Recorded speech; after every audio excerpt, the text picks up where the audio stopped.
श्री सद्गुरु महाराज की जय। आप सभी श्रोता अपने उत्साह को प्रदर्शित करने के लिए, अपने अंदर के आनंद को दिखाने के लिए, अपनी खुशियों को बताने के लिए आप अपनी आवाज़ में गुरु महाराज का जयकारा करें, तब मुझे पता चलेगा आप कितने खुश हैं। श्री सद्गुरु महाराज की जय। सब कोई कहिए श्री सद्गुरु महाराज की जय।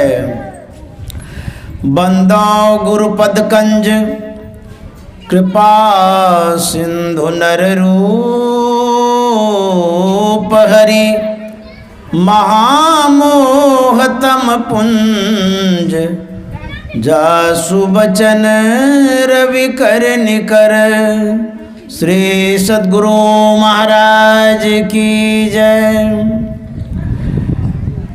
परमाराध्य सद्गुरु महाराज गुरुदेव महर्षि संत सेवी परमहंस जी महाराज, मंच पर उपस्थित महात्मागण, इस जमालपुर गांव में उपस्थित सत्संग प्रेमी महानुभावों, माता एवं बहनों, यह पचरुखी जमालपुर गांव है जो भागलपुर के अंतर्गत पड़ता है। आदरणीय हमारे अनिल प्रसाद यादव जी, सुनील प्रसाद यादव जी के द्वारा आयोजित यह सत्संग है। आज उनकी माता का श्राद्ध कार्यक्रम है, पुण्यतिथि है, इसीलिए हम लोग यहाँ एकत्रित हुए हैं, उपस्थित हुए हैं। मुझे आदरणीय दशरथ प्रसाद यादव जी ने बड़े ही सम्मान के साथ यहाँ लाया है, उनको भी बहुत बहुत साधुवाद है। आप जितने धर्म प्रेमी यहाँ उपस्थित हैं, यह सौभाग्य उपस्थित हुआ है, क्योंकि सत्संग जब भी जीव को मिलता है, प्राणी को मिलता है, मानव को मिलता है, कहीं न कहीं परमात्मा की अहेतु की कृपा होती है। गोस्वामी जी ने कहा है कि बड़े भाग पाइए सत्संगा, बिना ही प्रयास होई भव भंगा। सत्संग जब मिलता है, परमात्मा की बहुत बड़ी कृपा है। चाहे आप सत्संगी हों या न हो, यदि आप सत्संग में सम्मिलित हो जाते हैं, आपके भाग्य का जो है न ताला खुलता है। कबीर साहब ने बड़ा अच्छा कहा है, करु सत्संग भरम घर टूटे, करु सत्संग भरम घर टूटे, भरम घर टूटे, भरम घर टूटे, भरम घर टूटे, भरम घर टूटे, करु सत्संग भरम घर टूटे। बहुत लोग भरमगढ़ को नहीं समझ पाते होंगे, यह जरूर सोचते होंगे कि भरमगढ़ क्या है, क्योंकि जो शिक्षित हैं, पढ़े लिखे हैं, समझदार हैं, वो तो जान जाएंगे, लेकिन जो संत मत से जुड़े नहीं हैं, सत्संग नहीं करते हैं, जिनकी शिक्षा अधूरी है, वो जरूर सोचेंगे बाबा ने कहा भरमगढ़ टूटे, तो भरमगढ़ क्या है? भरम कहते हैं अज्ञानता को। आँख बंद करने के बाद अंधकार मालूम पड़ता है। अंधकार जो देखते हैं यही भरमगढ़ है, तो कहेंगे इससे क्या हुआ? अंधकार तो सबको मालूम पड़ता है, जितने प्राणी हैं सब अंधकार में ही तो रहते हैं। इससे क्या होता है, ध्यान से सुनिएगा। मैं जो कह रहा हूँ बड़ी सरलता पूर्वक स्पष्ट, ताकि सब कोई समझ ले। कोई भी कहेंगे अंधकार सबको मालूम पड़ता है, इससे क्या हुआ? आप जब रात्रि में बिना बिजली बत्ती का आगे बढ़ना चाहते हैं तो क्या आपको डर नहीं लगता है? आपके हाथ में टार्च भी नहीं है, लाइट वाला मोबाइल भी नहीं है, बिजली बत्ती नहीं है, घनघोर अंधकार है, आपके मन में डर होगा कि नहीं होगा? विचारिए, आप पैर बढ़ाने से डरेंगे, इसलिए डरेंगे कहीं पैर उभर खाबर में गिर गया तो पैर टूट जाएगा, चोट लग जाएगी, कोई भी दुर्घटना घट सकती है।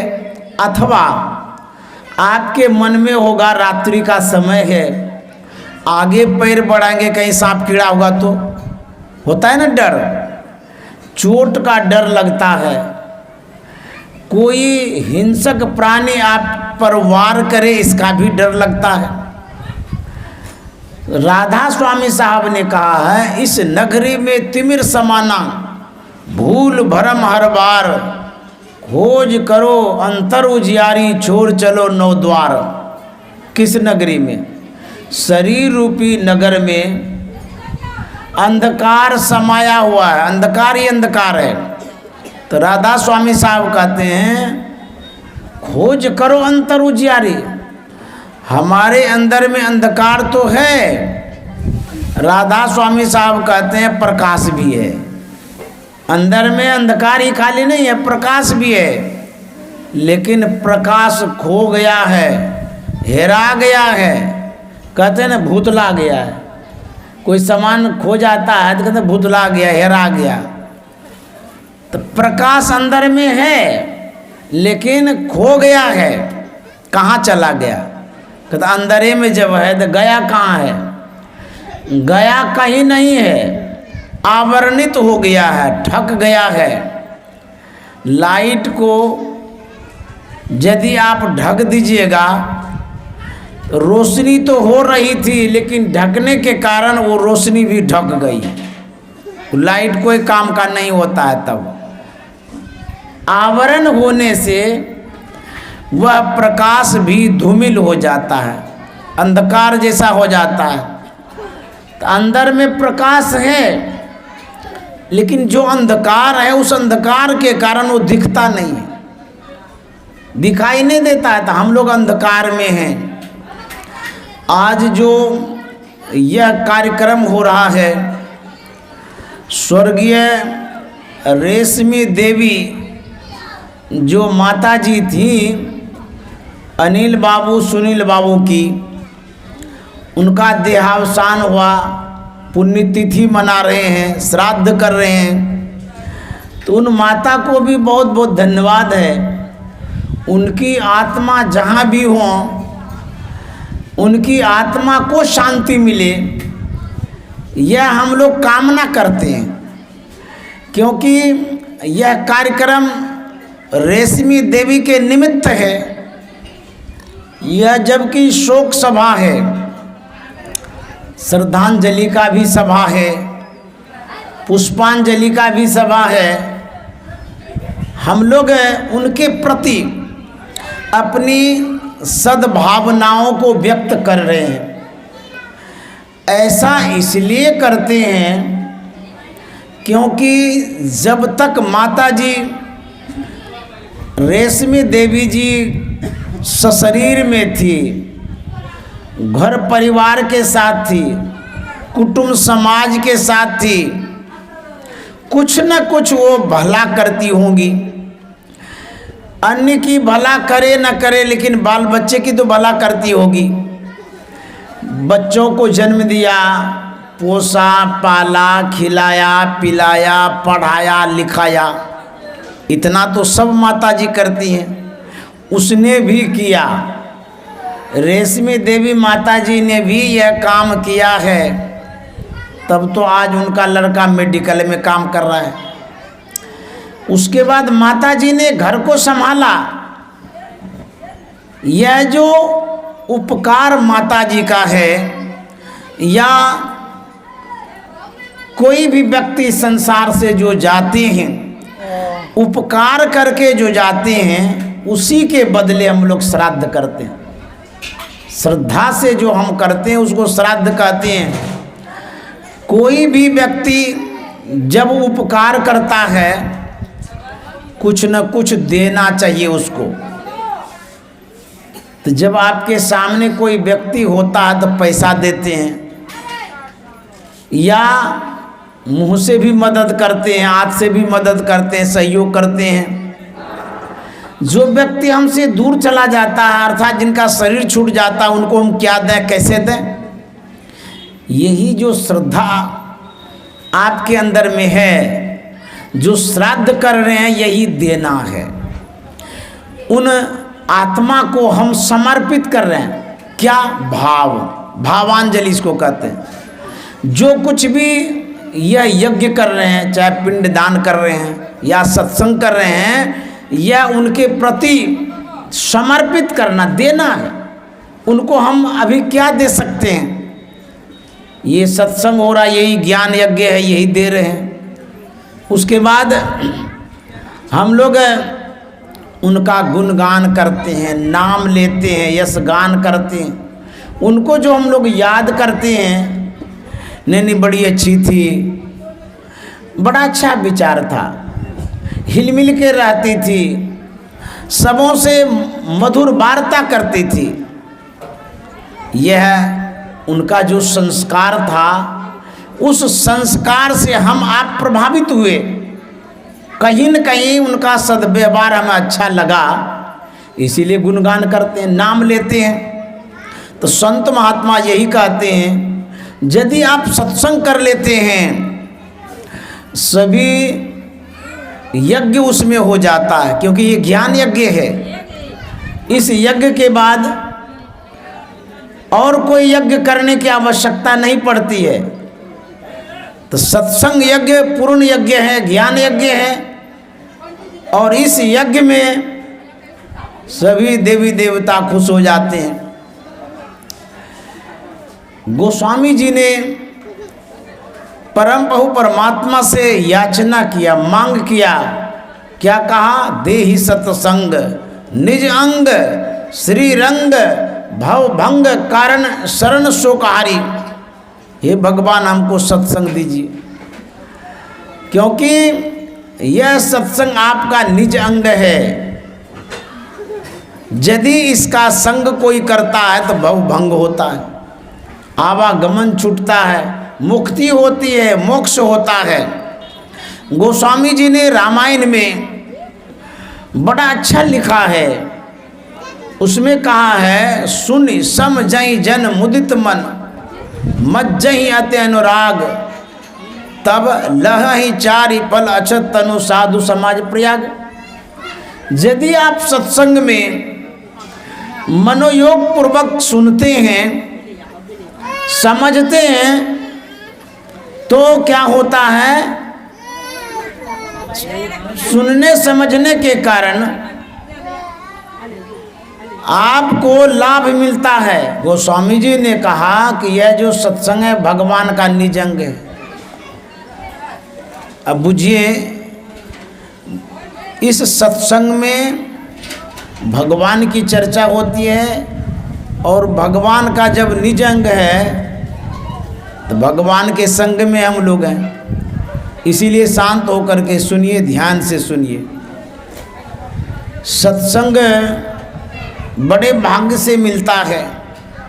यदि आप सही ढंग से सत्संग करेंगे, आपके अंदर में जो अंधकार है वो दूर होगा, ज्ञान होगा, समझदारी आएगी, प्रकाश हो जाएगा। तो कबीर साहब कहते हैं, करु सत्संग भरम घर टूटे, करु सत्संग भरम घर टूटे, बिनु सत्संग किए दुख पावे, बिनु सत्संग किए दुख पावे, पकड़ी पकड़ी जम लूटे, भरम घर टूटे, पकड़ी पकड़ी जम लूटे, भरम घर टूटे। करू सतसंग भरम घर टूटे। कबीर साहब कहते हैं यदि सत्संग नहीं करेंगे पकड़ी पकड़ी जम लूटे। उस समय कौन बचाने के लिए आएगा? जब मुंगरी न मार के प्राण निकासत, जमड़ा जाएगा, मुंगरी मार मार के प्राण निकालेगा, कौन बचाएगा? कबीर साहब कहते हैं दीवाने मन भजने बिना दुख पई हों, दीवाने मन भजने बिना दुख पई हों। कबीर साहब कह रहे हैं ए संसार के लोगों, जो संसार के पदार्थों को पाकर के भूल गए हो परमात्मा को, पागल जो हो जाता है, अहंकारी जो हो जाता है, मद में जो चूर रहता है, उन्हीं के लिए कबीर साहब कहते हैं कि तुम दीवाने हो गए हो, पागल हो गए हो संसार में आकर के। क्या पा करके? संसार की वस्तुओं को। तो कबीर साहब कहते हैं भजन बिना दुख पइयों, बहुत दुख भोगना पड़ेगा यदि भजन नहीं करेंगे तो। पहला जन्म भूत का पई हों, 7 जन्म पछतई हों। यदि भजन नहीं करेंगे तो कबीर साहब कहते हैं कि पहले भूत योनि में जाना पड़ेगा।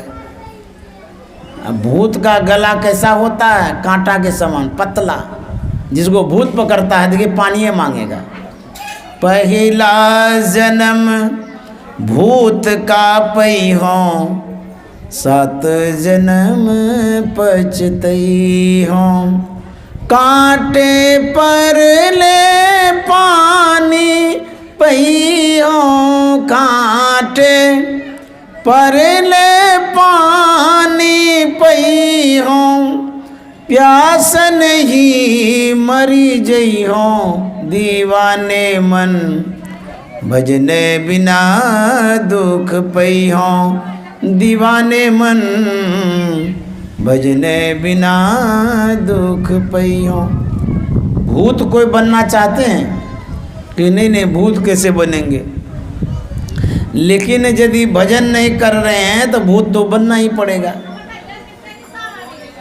यदि आप सत्संग नहीं करते हैं, भजन नहीं करते हैं, खाली संसार के कामों में लगे रहते हैं, भूत बनना पड़ेगा। क्यों? इसलिए भूत बनना पड़ेगा, आपके पास परलोक की पूंजी ही नहीं है, आप वहाँ पहुँच ही नहीं सकते हैं। मान लिया जाए आप ट्रेन में यात्रा करना चाहते हैं, उसमें कई बोगियाँ होती है, डिब्बा होता है ना।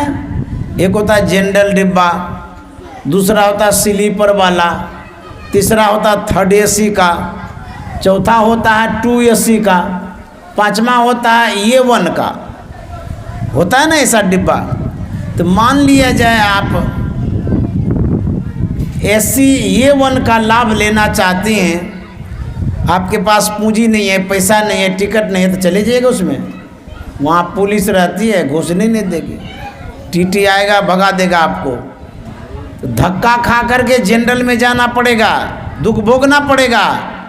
जिनके पास पूंजी है, पैसा है, उसको देखिए SC1 में जाता है, कैसी सुविधा है। मैं भी जाता हूँ, मैंने देखा है SC1 को, उसमें घर जैसा बना हुआ रहता, दरवाज़ा रहता है, अंदर जाइए दरवाज़ा बंद कर लीजिए, आराम से सोइए। तो पूंजी पैसा लगाने से सुविधा मिलती है। उसी तरह से यदि आप सत्संग भजन नहीं करेंगे तो परलोक नहीं जा सकिएगा। वहाँ जाने के लिए सत्संग की पूंजी, धर्म की पूंजी, ज्ञान की गठड़ी होनी चाहिए। कबीर साहब ने कहा है, चल सतगुरु की हाट, ज्ञान बुद्धि लाइए। कबीर साहब कहते हैं सदगुरु के हाट में जाइए। जब हाट बाजार आप जाते हैं, देखें जीरा, मरीच, धनिया, टमाटर, आलू, बैगन सब बिकता है, कपड़ा लत्ता, सोना चांदी। तो कबीर साहब कहते हैं सदगुरु के हाट में जाइए, वहाँ क्या मिलेगा? तो ज्ञान बुद्धि, वहाँ पर ज्ञान और बुद्धि मिलेगी। और जब खरीद के लाइएगा तब जाकर के आपको सुख सुविधा मिलेगी। बाजार से सामान लाते हैं, घर में अच्छा से खाते हैं, पहनते हैं, जो भी सामान लाते हैं सुख महसूस होता है ना, आराम से रहते हैं ना, मुलायम सैया खरीद के लाते हैं। ठीक उसी तरह से यदि आप इस संसार से जाकर के स्वर्ग पाना चाहते हैं, सुख पाना चाहते हैं, मुक्ति पाना चाहते हैं, तो सत्संग की आवश्यकता है। तो वही कबीर साहब कहते हैं, पहला जन्म भूत का पई हो, 7 जन्म पछतई हो, कांटे पर ले पानी पई हो, प्यासन ही मरी जई हो, दीवाने मन भजने बिना दुख पई हो। आगे बढ़ कर के कबीर साहब क्या कहते हैं? दूजा जन्म सुगा का पई हो, बज बसेरा लई हो। जो सत्संग नहीं करता है, भजन नहीं करता है, पुण्य धर्म नहीं करता है, उनका जो जन्म होगा उसी का वर्णन व्याख्यान कबीर साहब दे रहे हैं, वर्णन कर रहे हैं कि ये जन्म होगा। तो सबसे पहले भूत में जाना पड़ेगा। भूत योनि होती है, वो लोगों को सताते रहता है, अपना भी कष्ट सहता है, और जिसके ऊपर भूत जाता है उसको भी कष्ट देता है, भटकते रहता है, बौखते रहता है, कहीं चैन नहीं है भूत को। यदि उस योनि में जाना चाहते हैं तो सत्संग नहीं करिए। यहाँ पर लोगों को बुलाया जाता है कि आप सत्संग में आइए, लोगों को फुर्सत ही नहीं है, लोगों के पास समय ही नहीं है, लोग इसके महत्व को समझ नहीं रहा है। अभी तो आपको फुर्सत नहीं है, और जब जमराज लेने के लिए आएगा उस समय कहिएगा अभी हम नहीं जाएंगे, बाद में जाएंगे, मारेगा। ऐसा कि एक आदमी था, जब उनसे मेरी भेंट होती थी, मैं अवश्य उसे कहता था कि देखिए जी, सत्संग में आया करिए, सत्संग करिए, मनुष्य जीवन मिला है, भगवत भजन करिए, लाभ होगा। वो कहता था बाबा आप ठीक कहते हैं, लेकिन मैं हेड मिस्त्री हूँ फर्नीचर का, मेरे पास बहुत लेबर है, कई एक जगह कारोबार फंसा हुआ रहता है, यदि मैं न देखूं तो काम धंधा चौपट हो जाएगा, मेरे पास फुर्सत नहीं है, मैं नहीं आ सकता हूँ। जब जब भेंट होती थी तब तब मैं कहता था मेरा जो धर्म है, देखिए आपके पास अभी समय नहीं है, भगवान का नाम लेने का वक्त नहीं है, लेकिन ऐसी भी स्थितियां आएगी, परिस्थितियां आएगी, समय आएगा जिस समय आप सोचते रहेंगे कुछ करने का, कुछ भी नहीं होगा। हुआ क्या, वह व्यक्ति कई मोटरसाइकिल से जा रहा था। देखिए समय बदलता है, एक जैसा समय नहीं रहता। अभी आप मजबूत हैं, शक्तिशाली हैं, किसी को कुछ बुझते नहीं हैं, लेकिन प्रकृति के सामने कोई अकल काम नहीं करेगा, कोई बुद्धि विवेक काम नहीं करेगा, कोई बल काम नहीं करेगा। प्रकृति एक से एक वीर योद्धा पहलवान को ध्वस्त कर दिया। रावण ऐंठता था, चला गया संसार से। दुर्योधन अहंकारी था, चला गया संसार से। प्रकृति सबके मद को चूर कर देती है। वह मोटरसाइकिल से जा रहा था, अचानक एक मोर आया, ऐसी दुर्घटना घटती है, वो मोटरसाइकिल से फेंका जाता है और जानते हैं उसकी हड्डी फ्रैक्चर हो जाती है, टूट जाती है, हॉस्पिटलाइज होता है। 1-2 दिन के लिए नहीं, कई एक महीनों तक हॉस्पिटल में रहता है। उसके बाद वह बहुत धन खर्चा करता है, तब जा कर के सुधार होता है, ठीक होता है। जब मेरी भेंट होती है उनसे, मैंने इस बात को पूछा कि भाई साहब, आप तो कह रहे थे हमारे पास बहुत कारोबार है, समय मिलता नहीं है। आपको सत्संग में आने कह रहे थे तो उस समय तो कह रहे थे समय नहीं है, सत्संग में आएंगे कारोबार खराब हो जाएगा, बंद हो जाएगा। अच्छा ये बतलाइए, आप कई एक महीनों तक हॉस्पिटल में रहे, उस समय आप फर्नीचर का काम देखने जाते थे? बोले कि महाराज हमको उठना बड़ा मुश्किल था, आप फर्नीचर का काम क्या देखेंगे? तो बोले कि वो काम कैसे हो रहा था? बोले कि क्या कहेंगे, वो सब काम चौपट हो गया, लेबर मिस्त्री सब छोड़ दिया, सब बंद हो गया कारोबार। मैंने कहा कि अच्छा ये बतलाइए इसमें खर्चा कितना हुआ जो हॉस्पिटलाइज हुए? बोले कि कई 1 लाख रुपया हो गया। तो मैंने कहा कि आपको समय कितना लगा? लगभग 2-3 महीना लगा था, 2-3 महीना समय लगा।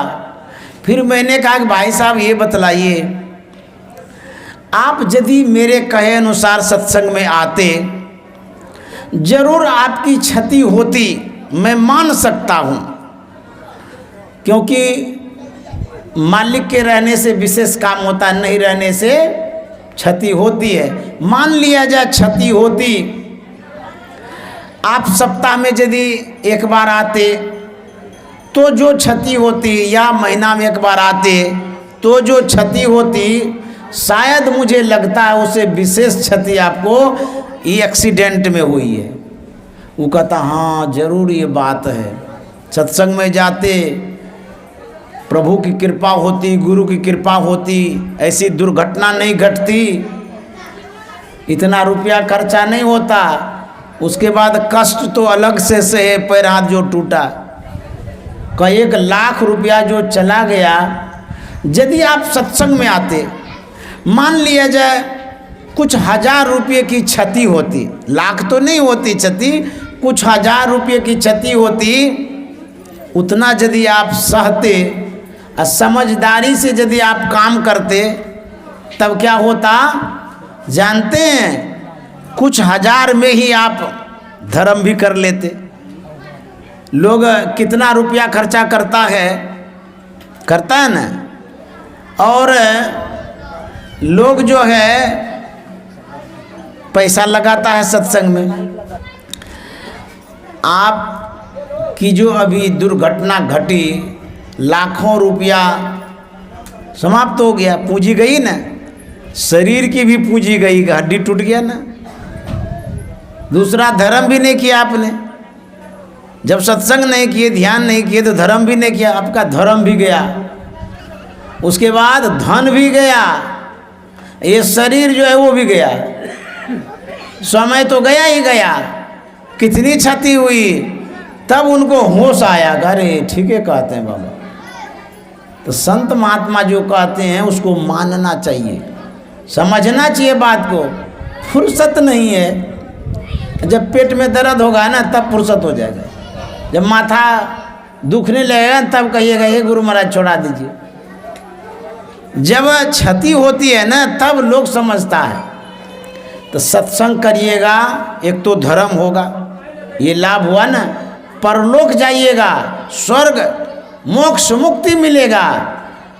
मान लिया जाए जितना देर आप सत्संग किए, भले उतना देर नहीं कमाए, हो सकता है गुरु महाराज की ऐसी कृपा होगी, जितने देर के लिए आप काम करने जाएंगे उसमें इतना वृद्धि कर देंगे, जो सत्संग में आपने समय लगाया उसे कई गुना दे देंगे।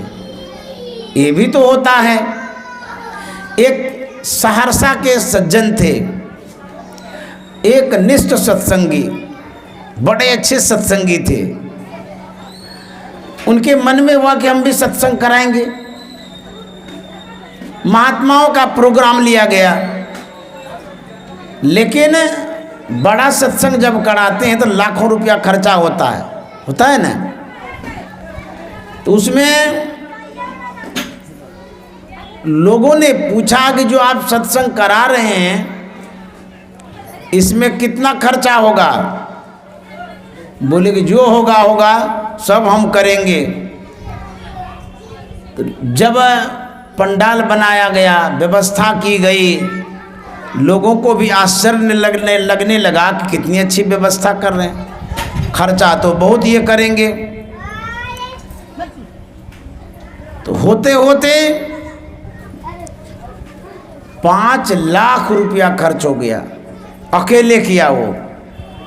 लोगों ने पूछा कि कितना खर्चा हुआ, बोले 5 लाख रुपया। बोले पागल है ये आदमी, 5 लाख कमाने में कितना समय लगता है, और ये 5 लाख महात्मा के सत्संग में खर्चा कर दिए। लोग उसे पागल कहने लगे कि अनाप शनाप खर्चा किया, बेमतलब का किया। लेकिन वो कहते थे हमने किया है, गुरु महाराज देंगे। बोले अच्छा, 5 लाख गुरु महाराज देंगे। यदि ऐसे गुरु महाराज देते रहेंगे तो सब घर द्वार बेच करके सत्संग करेगा। बोले हाँ, ऐसा भी करने वाला करता है, मैंने किया ना। भी जो मैंने किया है धर्म के नाम पर किया है, गुरु के नाम पर किया है, गुरु महाराज देंगे। समय आता है, सदगुरु की कृपा होती है। जानते हैं क्या हुआ? उसकी जो जमीन थी, जहाँ जमीन उनकी थी उसी होकर के हाईवे बनने वाला था, 4 लेन। तो सरकार को आवश्यकता हो गई जमीन की। तो सरकार तो जमीन खरीदती है लेकिन मुआवजा भी देती है। किसी की ज़मीन लेते हैं तो मुआवजा दे देते हैं। तो सरकार से बातचीत हुई, सरकार ने कहा कि जो मुआवजा होगा वह अवश्य दिया जाएगा आपको। जानते हैं जितनी ज़मीन थी, जब उन्होंने खरीदा था तो 50,000 का खरीदा था, 50,000 की ज़मीन थी। सत्संग में उसने कितना खर्चा किया? 5 लाख रुपया। और वो ज़मीन इतनी महंगी हो गई थी उस समय जब हाईवे बन रहा था। जानते हैं वह जो हाईवे में ज़मीन गई, सरकार के तरफ से उसे उसी ज़मीन का 50 लाख रुपया मिला। अब देखिए 50 लाख रुपया उनको दिया गया। कहाँ तो वो 5 लाख ही खर्चा किए थे। तो जब आप सत्संग करते हैं, भजन करते हैं, उसमें जो समय देते हैं, समय का सदुपयोग होता है, संपत्ति का भी सदुपयोग होता है, इसलिए समय देना चाहिए। तो कबीर साहब कहते हैं, दीवाने मन भजने बिना दुख पैहो, दीवाने मन भजने बिना दुख पैहो। पहला जन्म भूत का पैहो, 7 जन्म पछतई हो। पहला जन्म भूत का पैहो, 7 जन्म पछतई हो। कांटे पर ले पानी पैयो, कांटे पर ले पानी पैहो। प्यास नहीं मरी जइहो, दीवाने मन भजने बिना दुख पैहो। दीवाने मन भजने बिना दुख पैहो। दूजा जन्म सुगा का पैहो, काज बसेरा लई हो।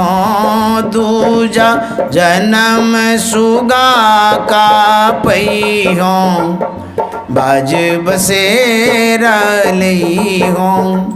टूटे पंख बाज मंडराने, टूटे पंख बाज मंडराने अध पर प्राण गवैयों दीवाने मन भजने बिना दुख पैयों दीवाने मन भजने बिना दुख पैयों दीवाने मन भजने बिना दुख पैयों।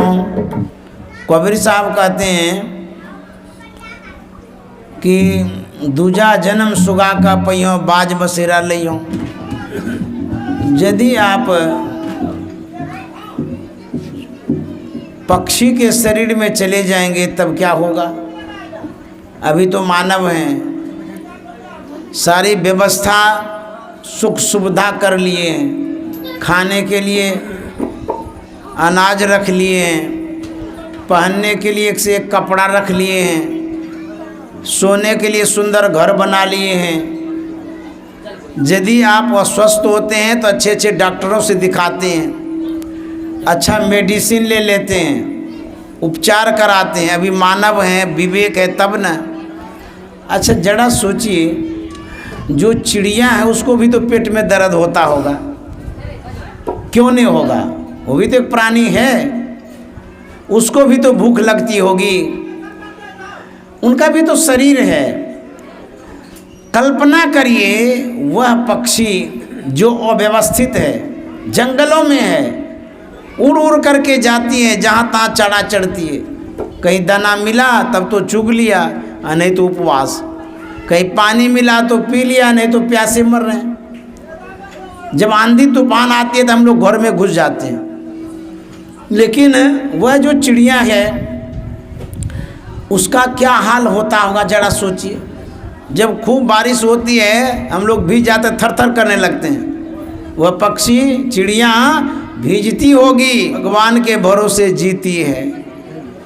तो कबीर साहब कहता यदि वैसी दुर्दशा हमारी हो जाएगी तो इसीलिए सावधान करते हैं कि भजन करना चाहिए, सत्संग करना चाहिए।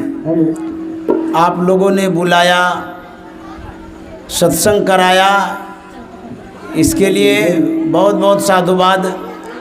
जो रेशमी देवी जी हैं जिनकी पुण्यतिथि है, उनको भी मैं श्रद्धांजलि अर्पित करता हूँ। और जो उनके सुपुत्र हैं अनिल बाबू, सुनील बाबू, उन्हें भी धन्यवाद देता हूँ। आप जो भी श्रोता यहाँ आए हैं सबों को साधुवाद है। श्री सद्गुरु महाराज की जय।